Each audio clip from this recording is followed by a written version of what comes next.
What is up, guys, and welcome back to TheZozsomes. It is me, once again, the only person on this YouTube channel, and today we are back in World of Tanks for once to take a look at a Tier 8 British premium, are you kidding me? World of Tanks Tier 8 British medium tank, the Centurion Mk.1. Let's hop over into tanks.gg and compare this to some other Tier 8 medium tanks to see how good it is. Okay, guys, so we are in tanks.gg to compare the Centurion Mk.1 to two other very, well, I wouldn't say similar, but Tier 8 medium tanks from both France and Germany, the AMX CDC and the Panther II. So, taking a look at this, the DPM on this tank immediately is significantly worse than both the CDC and the Panther II. However, the penetration on this gun is definitely significantly better at 226 compared to the 212 or 203 that the Panther II and the CDC get. Now, the damage on this gun also is suffering a bit, with 240 damage being commonly shared between the Panther II and the CDC, while this only gets 230. No matter, though, the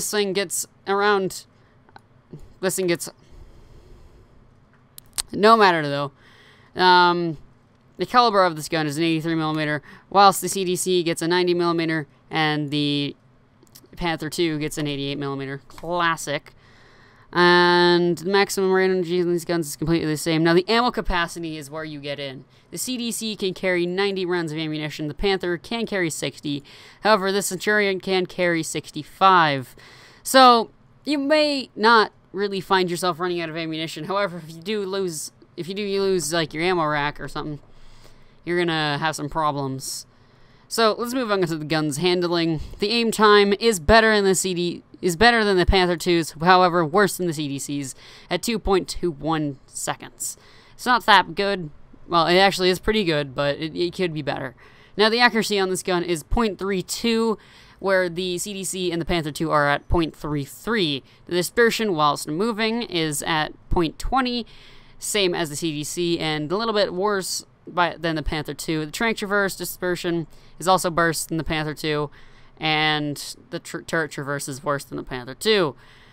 All of these are shared in common by the CDC, if you know what I mean.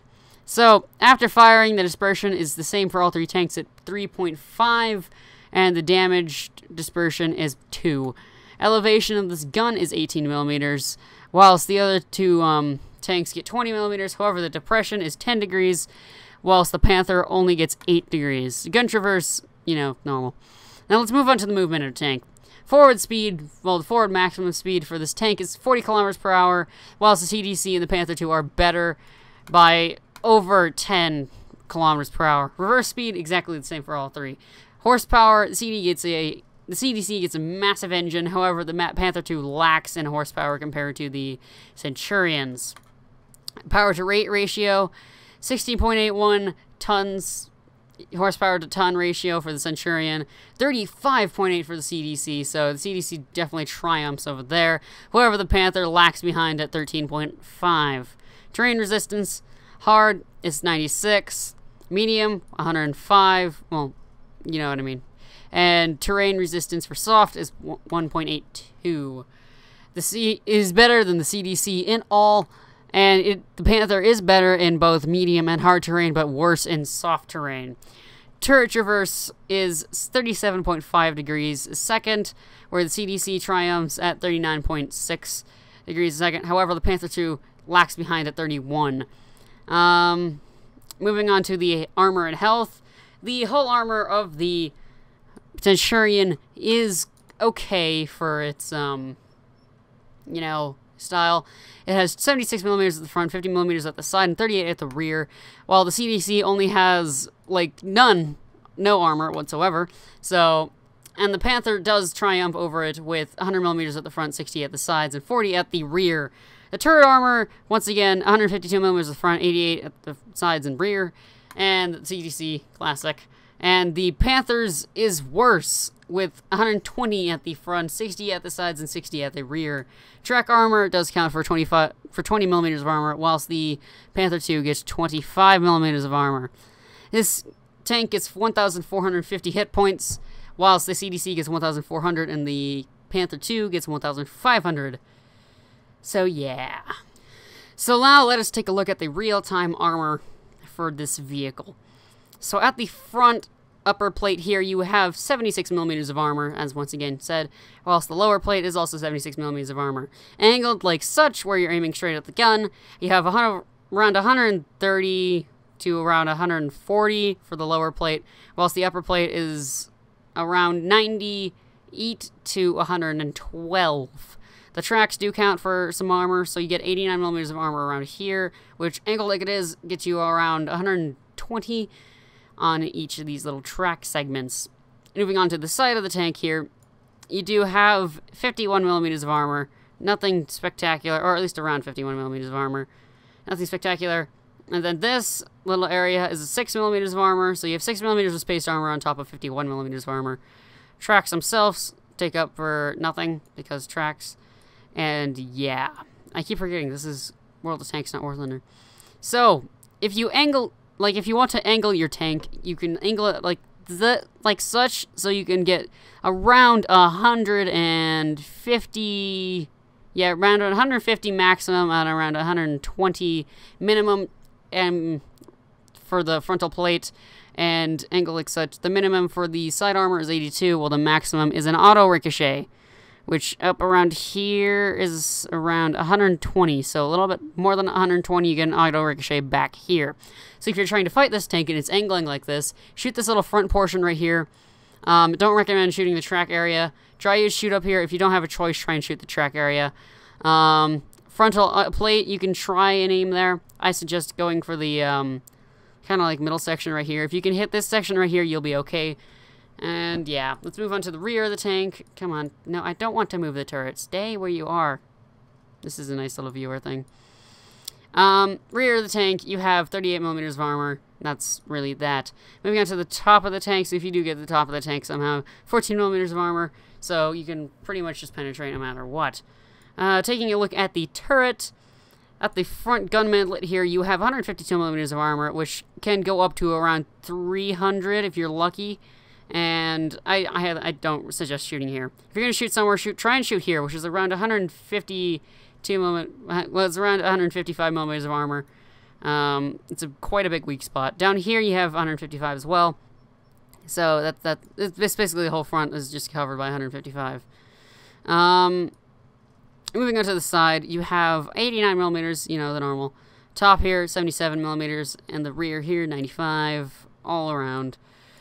Commander's Cupola is an okay weak spot to shoot at if you want to get a nice pen. So right around here you have 89 millimeters, so it is a pretty big weak spot.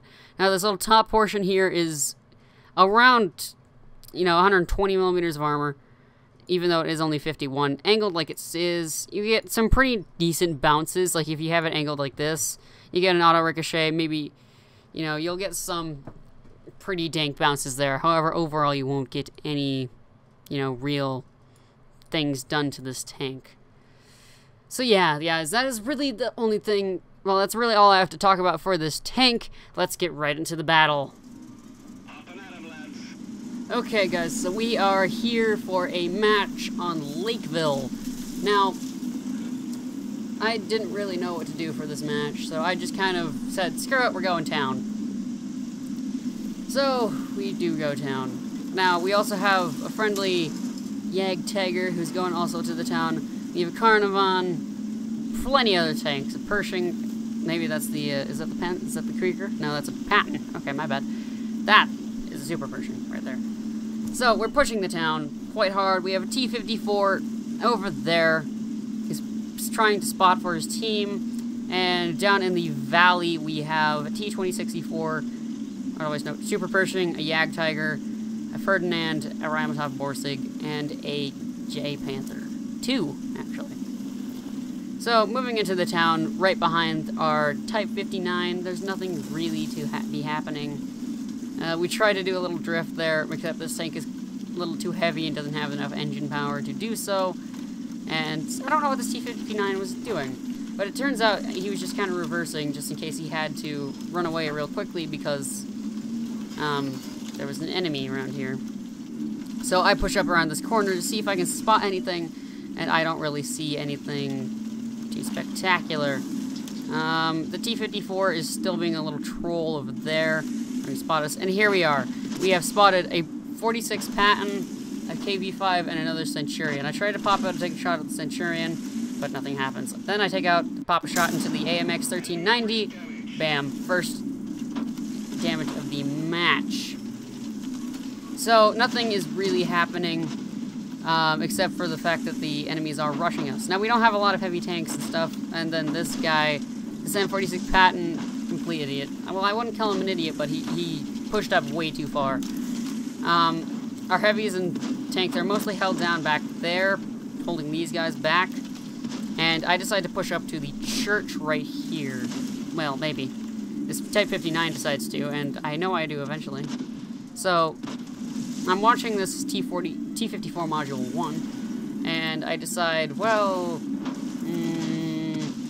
let's try and get a shot at him.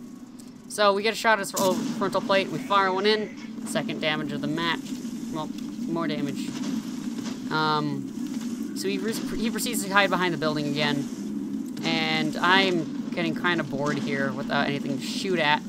So I decide to push up the church once again. Now, I think about going around this side, but I know that's probably suicide for me considering this thing doesn't have a lot of armor. So I push up and I plant one into the front of the not the Super Pershing, but the other Centurion, and he manages to put one into us as well. Now he's getting some damage taken. I decide to look down the road, see if there's anything over there. And we take a shot from a T-28 prototype, who's hiding over there. So there goes 404 of our hit points. And now the AMX 1390 that we put a shot into at the beginning of the match, put a shot into us. We put another shot into his turret. And we've also spotted a ISU-152 down there. Now the T-28 does take another shot at us, and it hits our track instead. So that we block some damage there quite nicely. So I'm watching that guy, however he dies, so I decided to try and take a shot at the ISU-152, and the T-54 Module 1 gets spotted.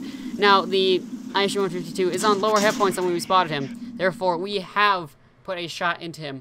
Now, we do take another shot from the T-28 prototype, putting us on 140 hit points. Now we have won over most of the town, and I'm searching for some of the enemies to shoot at, like the Centurion, who was cowardly and he threw away. There he is, 105 hit points. He's a one-shot kill for us no matter what. So I decided I would try to go around this side of the building, but I decide, why not go around this side of the building right here? There's a little cutout right here. So we push in, and where is he? He's gone. Then there he is. Fire! Kapooyah! And there it is. Now I don't know what the ISU-152 is doing. He has the BL-10 troll cannon. We tried to reload in time and take another shot at him, but he gets taken out before we can put him out of his misery. And the T-28 prototype strikes again. That was unfortunate. Anyways, guys, let's hop into the next replay. Okay, guys, so we are back on we are back for what was a match on Airfield. Now, this was pretty fair matchmaking with 50% each side to win, and I was too busy looking at that stitch of a mill to realize I was going to smack into a rock. So I do a little drift thing. It didn't really work out, but it kind of worked out at the same time, if you know what I mean. So we push up towards the southern side of the map, this little area down here, and I was expecting there to be a lot of heavy tanks down here, because usually some of the heavy tanks at least come down here. But I don't really get that, if you know what I mean. So I decided to push up this hill here, see if I can spot anything. I think it's kind of suspicious that I haven't come across any light tanks that are just rushing this area up here yet. But no matter. Keep pushing. Keep her pushing. Keep her going. But, come on. Well, we spot nothing still. And that is when I spot, well, the T-29 that came down here with me spots a Ramatov Borsig, and he puts the artillery or something puts a pretty meaty shot into him. And we also spot an AT-8. The AT-8 takes a fire at us, takes a shot at us, and we plant one into that dastardly weak spot of a Commander Scapola on that vehicle. Now we bounce a shot from him, and we start taking shots from a Cromwell B, Tier 6, sorry, Tier 6 premium tank that is no longer available, I believe. It's only available during the Victory Day event I think it was a year ago now? I can't remember. So we decided to go and try and take out that Cromwell. He is on 201 hit points, so if we get lucky and we don't get a low roll, we can finish him off. However, the Ramatov Borsig Waffenträger that is camping out over there decides to put a shot into him and end him of his life. Now we spot the AT-8 again. We try and plant a blind shot into where his Commander's Cupola would be, assuming he was still there, and we will have no clue if we actually did any damage to him. So I keep trying to spot him from this position. However, we start taking shots, probably where he spotted us last time, if we're not already spotted to him, and I pull back behind this little theater stage thing. So I decide to see if I can get a few shots over there, but no, none of the heavy tanks from their team have pushed up to this little point right here. And my next idea is to go push up to this little bush right here to see if I can spot him through it. Now, thinking that he would fire through the bush, because if you don't back up far enough to, like, see if I go... No, maybe. If I go into... Okay, hold on. Like, if you go into a sniper view and the bush is transparent, you are able to be spotted if you fire through it. If you back up a few meters, you will not be spotted through it if you fire. So we push up a bit and we spot a Ramatov Borsig Waffenträger. He's on low health. We fire one in, assuming that he won't be able to fire at us first, and he doesn't actually fire at us. So we plant one into his the side of his turret there, leaving him on 6% health points, 57 out of 1,100. Yeah, so we push up, trying to get another shot into him. We fire, and he is down. Now that dastardly AT-8 is still alive somewhere. We haven't spotted him yet, though. Now the T-29 is being a little turd about the AT-8 right now in the chat. You can see right there he's being quite mad and salty about the AT-8. But we decide to push down here, and we go through the river to try and spot him. Now, we don't see him. I kind of look around over here to see if there are any tanks that have been spotted. And there he is, right there. We quickly turn around. He puts one into us, killing our loader. We plant one into his Commander's Cupola again. We angle, he bounces. Now, our loader is dead, and I don't realize this at the moment, but then I see it, and I'm like, I should probably put a first aid kit to that, and we have him back in action. Now, the AT-8 reverses back behind to cover, and there is also an IS-152 that has been spotted. And that thing does have the troll cannon, BL-10. So we spot an IS-2 over here, and we plant one in. We wait for the reload. Somebody fires a shot in, 499 damage. He's in 41 hit points, 41% hit points now. Fire another shot in, and he's on 262. We won't be able to one-shot him, so we plant another shot in right now.